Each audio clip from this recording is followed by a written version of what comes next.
E com'era prima il fidanzamento un tempo? Sul Pasticcio? Sul Pasticcio ci voleva bello.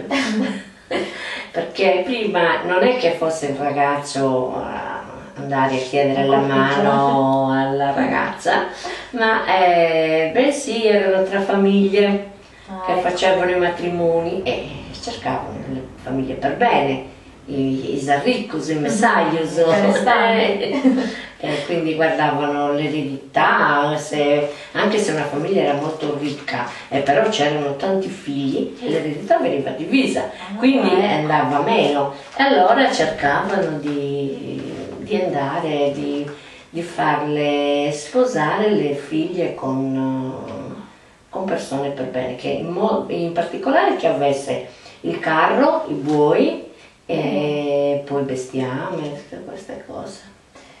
E come veniva fatto proprio Veniva, allora, il fidanzamento era, prima ne parlavano, magari un ragazzo, uno diceva ai suoi genitori, diceva c'è la tizia che mi piace, e loro dicevano, valutavano se andava bene oppure no. Se andava bene dicevano va bene, allora dice mandiamo una persona su Varallimpiu, ecco, prima per chiedere. Mandavano questa persona e questo veniva accettato nell'altra famiglia, però per non trattenersi molto le davano una sedia un po' malandata. Ah, ecco, quindi se non era gradito. Quindi questo faceva da tramite. E quindi le diceva, il tizio ha piacere di chiedere la mano alla nostra figlia.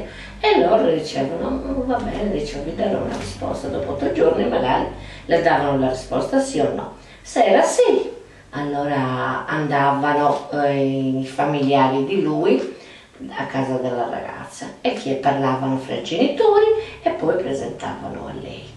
E le chiedevano di fronte ai genitori e ai suoceri. E poi dopo andava il fidanzato. Poi dovevano uscire, allora si faceva il fidanzato ufficialmente, il fidanzamento ufficiale, e dovevano andare in prima uscita, dovrebbe essere in chiesa.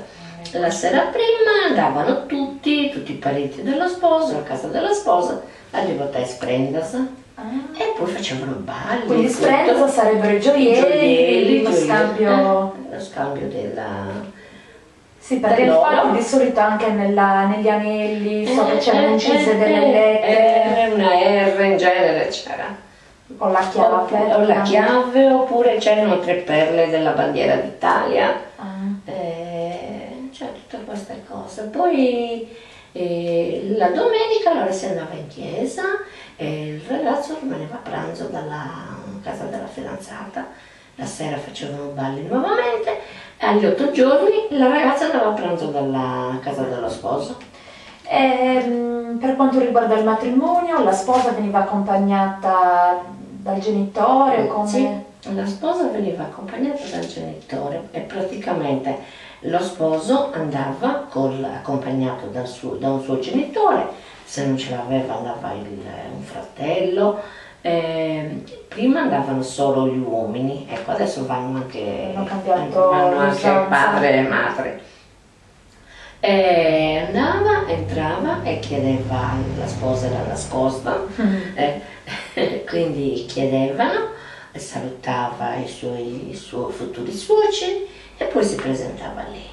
Allora usciva lei col padre davanti, con tutti i parenti di lei andavano in chiesa e dietro tutti i parenti di lei c'era lo sposo col padre e poi gli altri, poi sì, l'accompagnavano all'altare e all'altare rimanevano assieme.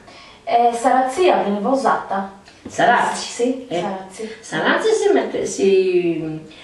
si buttava prima di uscire di casa, cioè la madre che le dava l'augurio, Sarazzi si mettevano 3 pietre di sale, il grano, petali di fiori, oppure paperito segao, le foglie di limone, delle monete e delle caramelle. E quindi la madre le dava la benedizione, le faceva la croce, le dava la benedizione e e le lanciava questa razza e andava. Poi quando uscivano poi a casa della fidanzata, la madre faceva la stessa cosa.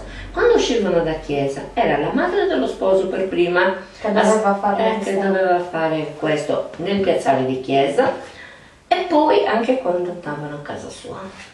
Quindi la benedizione poi doveva essere portata a casa. Sì.